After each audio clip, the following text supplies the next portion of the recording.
Eddie Yeranian, live in Cairo. Our man in the Middle East has been with us 9 years. He is a veteran radio broadcaster.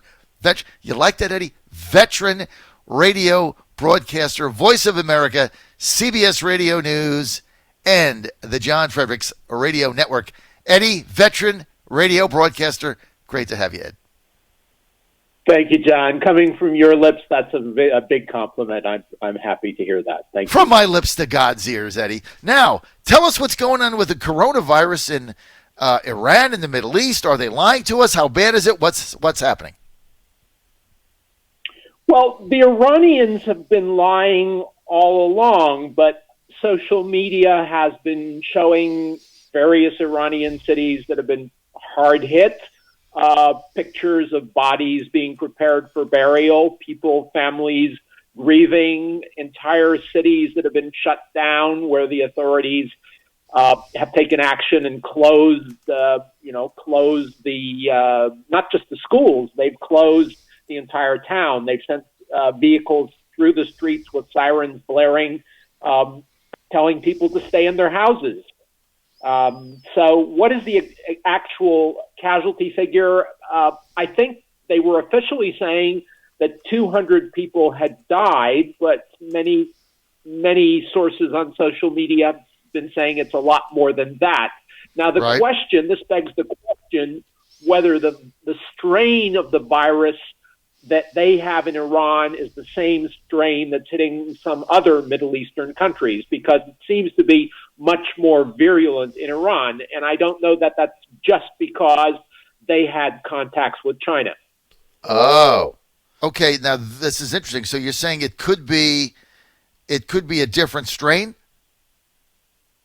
Yes, I think there are various strains of this. And Egyptian doctors have been talking on the Arab news channels because they have experience with this virus. Apparently, it's very similar to the SARS virus that struck back in 2003 here in Egypt. And one thing that I found very interesting that a doctor pointed out, and apparently he's had a lot of experience with the previous outbreaks, is that this virus, the previous virus, SARS virus, which is also called the coronavirus, number one, I guess this is being labeled coronavirus number two, is that in the heat, it appears to dissipate the virulence of the virus. Now, I haven't heard any health professionals, a lot of them saying this, but he's saying that this is from experience back in 2003, that the heat will start killing off the virus. And it gets very hot here in Cairo during the summer, and we're obviously at an inflection point in the seasons, both here and with you, I guess, in the States. So I assume that it's going to wreak damage with the weather, and perhaps if the weather starts warming up, as it will obviously here in Cairo, maybe not so much in Virginia, I'm not sure, that it will be less toxic and less virulent. You're in Cairo now. What is going on in Egypt? The mood? What is the media saying about it? What is the government saying? Are you worried? Are you washing your hands every 5 minutes? Give us insight, Eddie. Yes, certainly the health professionals, the health minister has been very active in the media. She's got a very high profile. They've closed the schools here. They've closed the schools in a number of other Arab countries. I believe they've done it in Algeria. They've done it in Kuwait. The United Arab Emirates, I think, has done it as well. The Saudis at some point canceled the pilgrimage, the voluntary pilgrimage, not the yearly pilgrimage. I don't know what they're going to do about that when the time comes up in the summer. And air flights between a lot of Arab countries have been canceled. So a lot of measures have been taken. I don't know if they're overreacting. Obviously, we can all speculate as to whether they're overreacting or not. But certainly what a lot of this action will do is have economic impact for the foreseeable future. And I think what some conspiracy theorists, at least here in the Arab world, were pointing out was that certainly there might have been some efforts, if this were a virus that someone intentionally let go, and we don't know that that's the case, obviously, that they wanted to create economic damage. Now, if you look at the vectors of transmission where this is coming from, it seems to have started out, obviously, in China, gone to Iran. Someone was saying, some Arab specialists were saying that it went to Iran because Iran had a lot of ties with China, economic ties, that they also tried to help China when the virus initially broke out around the beginning of the year, maybe earlier, I guess, December. Right. And you could see where it was hitting in various, initially in Iran, and then it started spreading out to the other cities. Iran is involved in Iraq, so it started spreading to Iraq. There are a lot of Shiite pilgrims that go from between Iran and Iraq, Iran and Bahrain.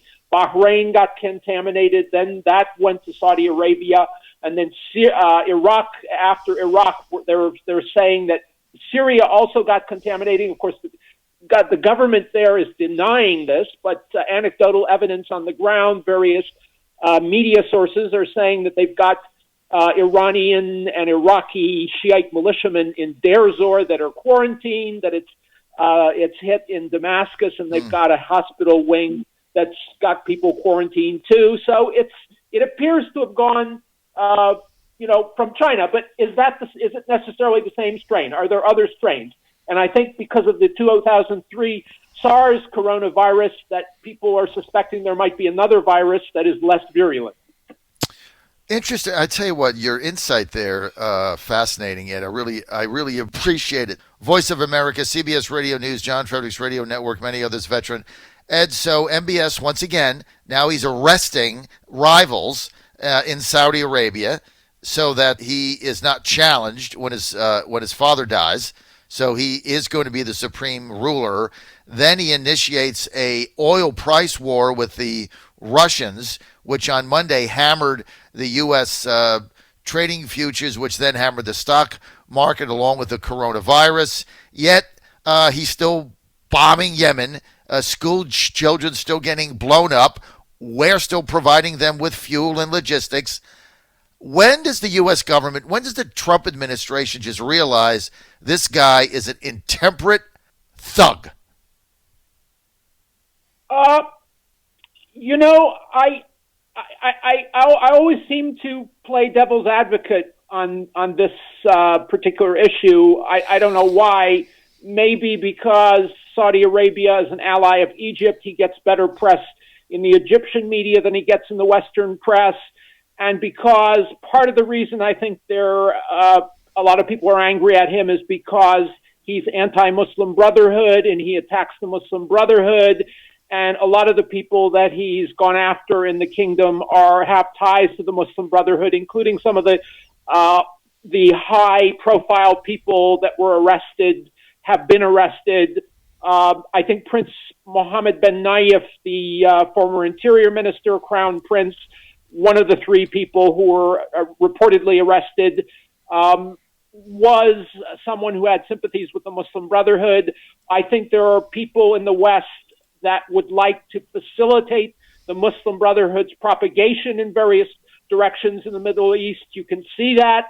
You can see that they've done that in various places like Libya, Tunisia, Algeria as well. You can see that they're getting a push from various parties without trying to make this too conspicuous. But yes, is he a thug? I don't know. I mean, he has the Salvator Mundi picture of Jesus Christ on his yacht. They say I haven't seen it, but I don't know. He's watching a picture of Jesus in his yacht. I don't know that he can be that much of a thug. I mean, he's got to have some, human feelings there. But anyone in his position, and I shouldn't keep defending him, but in the Gulf region, we were looking at the family in, I think, the Qatari royal family and Prince Sheikh Khalifa, who was Prince Tamim's grandfather. He was overthrown by his father, Sheikh Hamid. If you go back several generations, I believe they had people being killed for the succession. The same in the Emirates.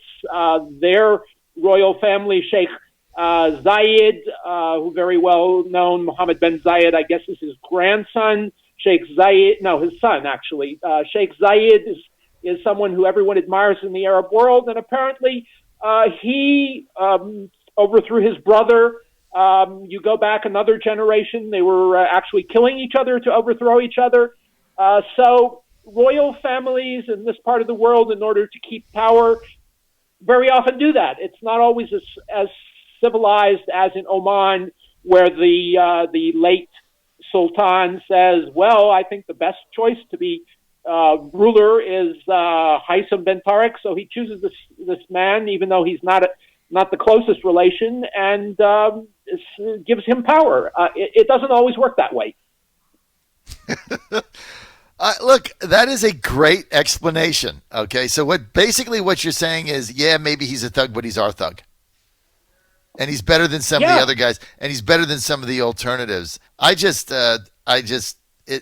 Look, I respect the U.S.'s long-standing alliance and relationship with KSA. And for those that don't know what KSA is, Kingdom of Saudi Arabia.